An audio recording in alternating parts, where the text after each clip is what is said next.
Hello student, this is the part 11 of chapter 3. In this video we are going to cover two topics, that is limiting molar conductivity and Kohlrausch law. Okay, so first we'll understand what is limiting molar conductivity. इससे पहले हमने molar conductivity और equivalent conductivity के बारे में पढ़ रखा है, ठीक है, और डिल्यूशन से कंसेंट्रेशन पे क्या फ़र्क पड़ता है ये भी पढ़ रखा है.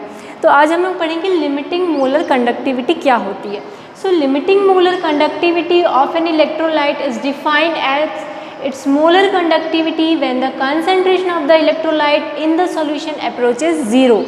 ठीक है, क्या होता है molar conductivity of the electrolyte when the concentration of that solution approaches zero. Okay जब आप कंसंट्रेशन इतना कम कर देते हैं, इतना डाइल्यूट कर देते हैं सोल्यूशन को कि इसका कंसंट्रेशन ऑलमोस्ट ज़ीरो हो जाता है, उस केस में जो मोलर कंडक्टिविटी होती है उस इलेक्ट्रोलाइट की, उसको हम बोलते हैं लिमिटिंग मोलर कंडक्टिविटी, और इसको हम डिनोट करते हैं लैम्डा ज़ीरो एम से. यहाँ पर ज़ीरो जो है डिनोट कर रहा है कि ये लिमिटिंग मोलर कंडक्टिविटी है. ठीक है, क्या हो रहा है कि हम किसी भी सोल्यूशन को, इलेक्ट्रोलाइटिक सोल्यूशन को इतना डाइल्यूट कर दे रहे हैं कि उसकी जो कंसंट्रेशन है it is approaches to zero. उस केस में जो मोलर कंडक्टिविटी होती है उस इलेक्ट्रोलाइट को, उसी को हम क्या बोलते हैं limiting molar conductivity, and it is denoted by lambda zero M. ठीक है, अब इस लिमिटिंग मोलर कंडक्टिविटी को फाइंड करने के लिए कोहराल्स लॉ ने एक लॉ दिया है, कोहराल्स ने, जिसको हम कोहराल्स लॉ के नाम से जानते हैं. So what is this law? If we want to find the spelling is wrong, limiting molar conductivity.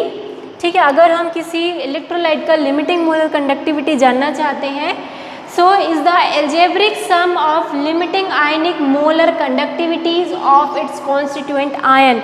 तो वो किसके इक्वल होता है? उसके जो कॉन्स्टिट्यूएंट आयन्स हैं उनके आयनिक मोलर कंडक्टिविटी के एल्जेब्रिक सम के बराबर होता है. ठीक है, algebraic sum of limiting ion molar concentration या conductivities of its constituent ion. जो भी इलेक्ट्रोलाइट किसी आयन से मिलकर बना होता है तो उसके जो आयन्स हैं उनकी जो लिमिटिंग आयन मोलर कंडक्टिविटी है उनके सम के इक्वल होता है क्या चीज़? Limiting molar conductivity of that electrolyte. इसको हम लोग एग्जाम्पल से समझते हैं. जैसे हमारे पास एक इलेक्ट्रोलाइट है KCl और उसका हम क्या निकालना चाहते हैं? Limiting molar conductivity. तो इसके जो आयन्स हैं जैसे K प्लस आयन और Cl आयन, तो सपोज जो K प्लस आयन है उसका लिमिटिंग आयनिक मोलर कंडक्टिविटी है लैम्डा ज़ीरो, और जो क्लोराइड आयन है उसका जो लिमिटिंग आयनिक मोलर कंडक्टिविटी है वो लैम्डा ज़ीरो Cl माइनस है.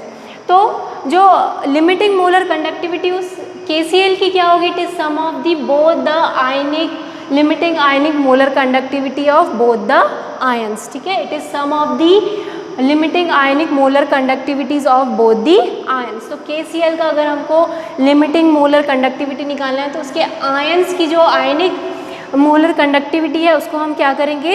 ऐड करेंगे, उसका सम करेंगे, तो हमको क्या मिलेगा? Limiting molar conductivity of KCl. वैसे ही आप दूसरे भी जितने भी इलेक्ट्रोलाइट है उसका निकाल सकते हैं, लाइक NaCl है. ठीक है, सो NaCl का क्या हो जाएगा?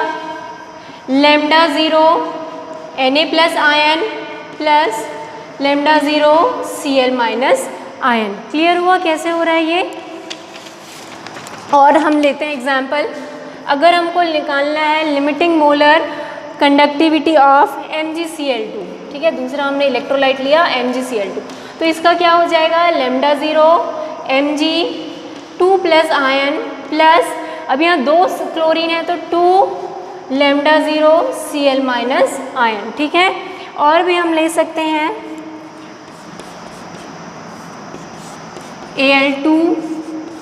Al2SO4 थ्राइज एल्यूमिनियम सल्फेट है. ठीक है, एल्यूमिनियम सल्फेट एक इलेक्ट्रोलाइट है, उसका हमको क्या निकालना है? Limiting molar conductivity. तो वो किसके इक्वल होगा?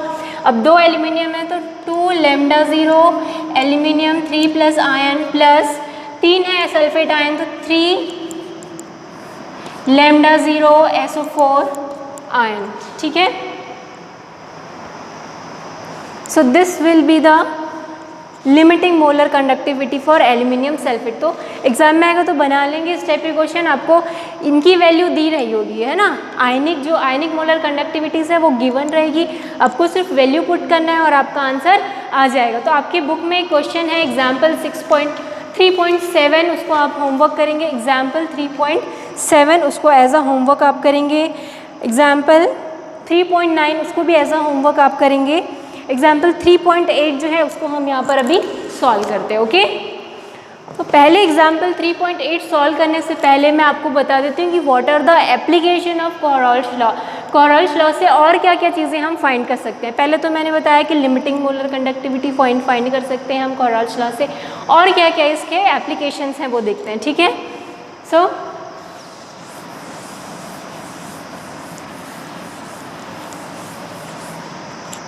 इसको आप नोट डाउन कर लीजिए, फिर मैं बताती हूँ application of Kohlrausch's law. Okay,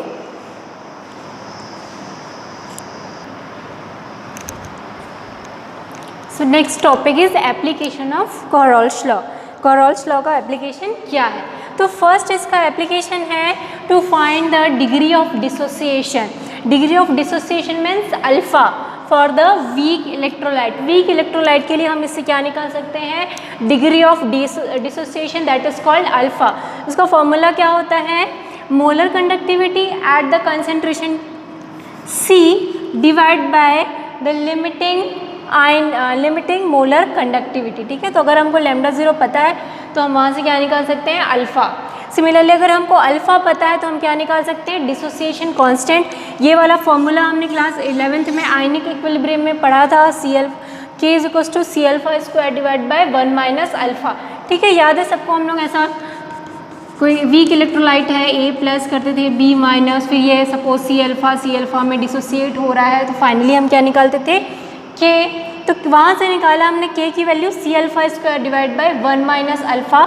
तो हम इस फॉर्मूले से अगर अल्फ़ा की वैल्यू निकालते हैं उसको यहाँ पुट करेंगे तो हम क्या निकाल सकते हैं?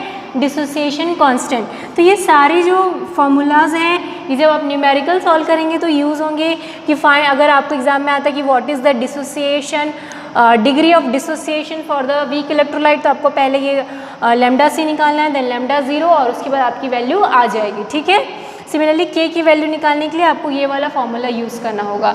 सो ये है एप्लीकेशन ऑफ कोरॉल्स लॉ। और क्या निकाल सकते हैं? वैसे तो बहुत सारी चीज़ें फाइंड कर सकते हैं। Calculation of limiting molar conductivity भी निकाल सकते हैं यूजिंग दिस लॉ। ओके, तो इसी लॉ पे बेसिस पे एक न्यूमेरिकल है जो मैंने यहाँ पर लिखा है।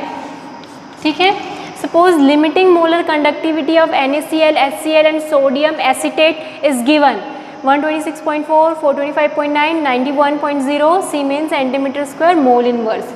Okay, this is the unit of molar conductivity. ये गिवन है आपको क्या निकालना है? Limiting conductivity of acetic acid. Acetic acid का लिमिटिंग कंडक्टिविटी निकालना है। तो हमको ये क्वांटिटी गिवन है, molar conductivity of NaCl, HCl and sodium acetate, हमको ये निकालना है। ठीक है, कैसे फाइंड करेंगे? जो गिवन क्वांटिटी है उससे कैसे फाइंड करेंगे देखते हैं। ठीक है,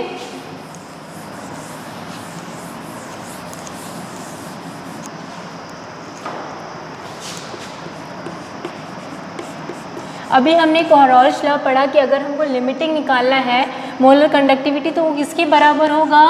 that will be equal to the ionic molar conductivity.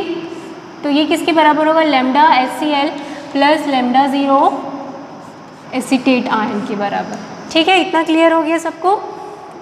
ये हमने अभी कोरॉल्स लॉ में पढ़ा है कि किसी भी इलेक्ट्रोलाइट का जो लिमिटिंग कंडक्टिविटी है is equal to the ionic conductivity, algebraic sum of the ionic conductivity of the constituent ions. इसकी जो कॉन्स्टिट्यूएंट आयंस हैं उनकी जो आयनिक मोलर कंडक्टिविटी है उसके सम के बराबर होगा। तो ये हमने लिख दिया। ठीक है, अब इसमें हम थोड़ा सा इस तरीके से इसको अरेंज करेंगे कि हमको NaCl मिल जाए, HCl मिल जाए और सोडियम एसीटेट मिल जाए। ठीक है, तो कैसे इसका अरेंजमेंट हो सकता है?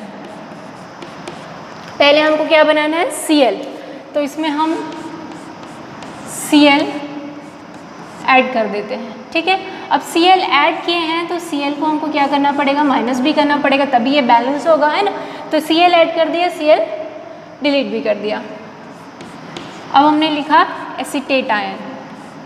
ठीक है, अब एसीटेट आयन के लिए हमको सोडियम चाहिए, तो हम क्या कर रहे हैं, सोडियम ऐड भी कर रहे हैं और सोडियम माइनस भी कर रहे हैं।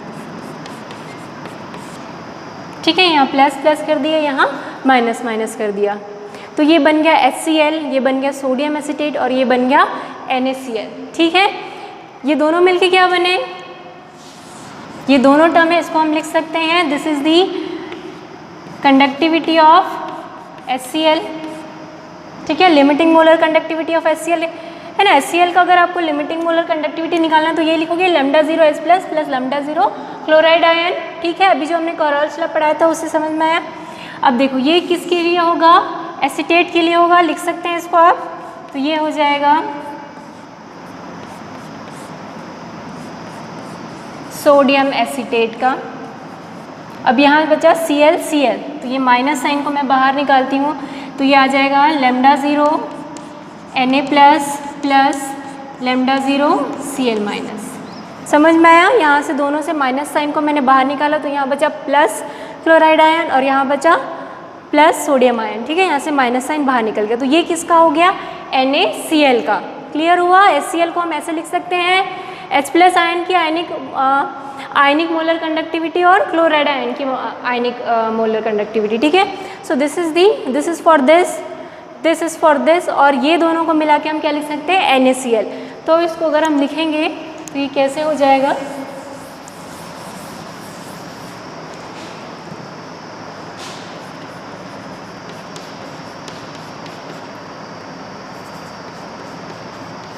एसीटेट, सॉरी ये एसीटेट है, HAC निकालना है हमको, तो ये हो जाएगा